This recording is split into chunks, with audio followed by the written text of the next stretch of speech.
bersama bismi rabbikal ladzi khalaq. Ya, boleh lanjut.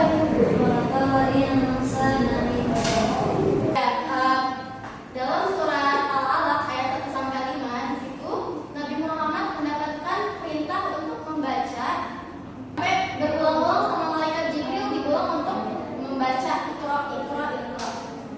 Kemudian di wahyu yang kedua ada yang tahu yang kedua surat apa? Al-Mudaththir. Udah good job.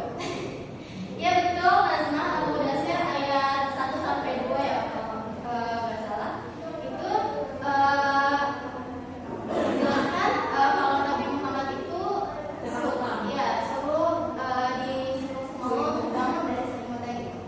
Nah, setelah mendapatkan penjelasan dari Waraqah, saudara dari istrinya yaitu Khadijah, menjelaskan kalau di situ tuh perintah Nabi untuk segera berdakwah kepada umatnya itu. Di situ menjelaskan kalau Nabi itu Rasul utusan Allah.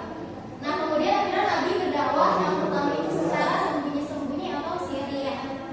Nah, di situ Nabi berdakwah secara sembunyi-sembunyi itu selama 3 tahun. Kemudian baru secara terang-terangan. Nah, di sini Ibu ingin menjelaskan tentang dakwah secara sembunyi-sembunyi atau asirriyah yang berlangsung selama 3 tahun setelah turunnya wahyu di Gua Hira tadi. Tujuannya untuk apa? Untuk dakwah ini bisa berjalan dengan hati-hati karena saat itu Islam itu masih minoritas banget ya, minim banget.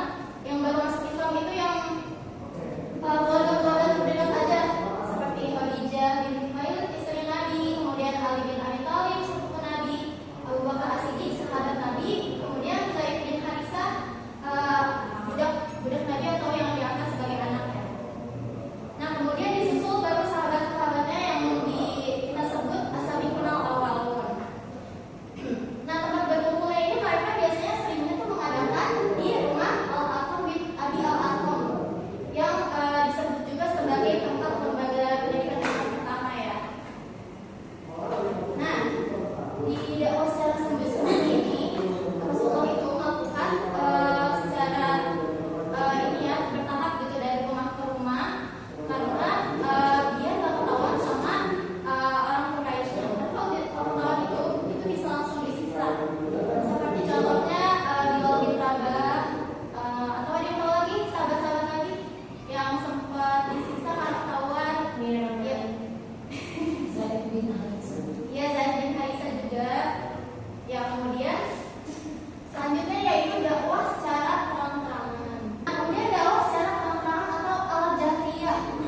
Nah, dakwah ini yaitu dimulai setelah 3 tahun setelah turunnya wahyu Quran surat Al-Hijr ayat 94 yang artinya itu maka sampaikanlah secara terang-terangan apa yang diperintahkan kepadamu. Jadi di sini Nabi udah dapat wahyu, udah dapat perintah nih dari Allah untuk dakwah secara terang-terangan. Maka itu setelah ada perintah baru Nabi Muhammad berani untuk keluar yang menyampaikan secara terang-terangan. Yaitu yang pertama di Bukit Safa. Nah, di situ juga sempat Nabi ya mendapat penolakan dari kaum Quraisy. Kemudian langkah-langkah dakwah terang-terangan yaitu pertama, nah ini nih tadi Nabi Muhammad itu mengumpulkan keluarga Bani Hashim dan menyuruh kepada mereka agar beriman. Kemudian berdakwah di Bukit Safa ini.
juga Nabi itu sabar pada penolakan. Jadi Nabi itu nggak ada sama sekali ya, nggak ada sama sekali marah kalau dilemparin kotoran, dilemparin kuda, dilemparin ya pokoknya sampai digoyang keluarganya. Itu Nabi sama sekali nggak marah. Coba kalau kalian nih misalnya kalian dakwah di suatu tempat, tapi kalian dilemparin kotoran, diudahin, kalian marah kan pasti ya.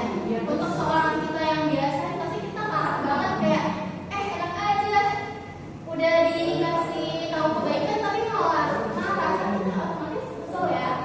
Tapi Nabi tuh nggak ada sama sekali kesel, nggak orang yang melukai dia gitu. Terus juga Nabi itu sangat berani menyampaikan kebenaran. Keberaniannya luar biasa sekali ya, walaupun hampir seluruh kota kelahirannya ini pada menolak dia, tapi beliau tuh berani, Nabi Muhammad itu sangat berani untuk menyampaikan kebenaran yang telah disampaikan Allah. Kemudian juga dalam dakwah Nabi itu lembut dan santun, gak pernah saya langsung menyalahi gitu ya. Nabi Muhammad tuh sangat lembut pokoknya dalam membenarkannya. Kemudian juga istiqomah dalam berjuang di jalan Allah. Nah, di sini oke deh, sebelum ibu kasih tugas ya, ibu mau kita sedikit dulu deh biar semangat. Boleh berdiri dulu yuk. Kita berdiri dulu ya, biar nggak ada yang ngantuk. Oke, semuanya boleh ikutin ibu ya. Tangan boleh diikat ke badan. Oke, tarik ke depan kan, ya. Ini ibu ya, kita refreshing dulu, tangannya digerak-gerakkan. Oke, kita mulai ya. Buka tutup, bertepuk tangan. Buka tutup, tepuk tangan lagi. Gelong-gelong, digelong-gelong, sambil tersenyum. Hihi, digelong-gelong, digelong-gelong, sambil tertawa. Hahaha, ayo lebih cepat. Buka tutup, bertepuk tangan. Buka tutup, tepuk tangan lagi. Sambil tersenyum, hihi, gelong-gelong, sambil tertawa. Hahaha. Oke, udah semangat nih. Oke, boleh kembali ya.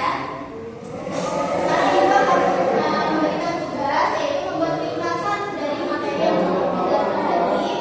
Kelompok ya, boleh berdua-berdua atau berdua bertiga boleh. Nanti yang ibu pilih akan menjelaskan di depan ya ringkasan tersebut. Ringkas saja nggak apa-apa ya. Karena materinya tadi satu materi aja ya tentang Nabi berdakwah dalam periode Mekah. Untuk periode Madinahnya nanti ya.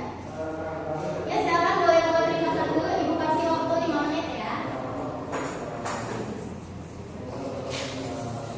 Udah?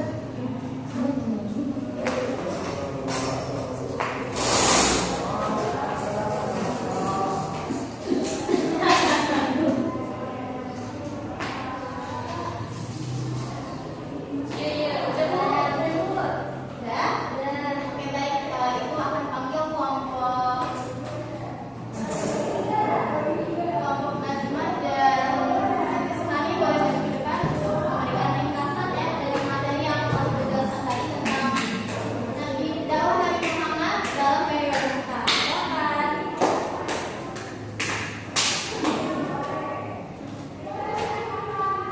Jadi dari ringkasan yang telah disampaikan oleh Ibu Jumina adalah bahwasanya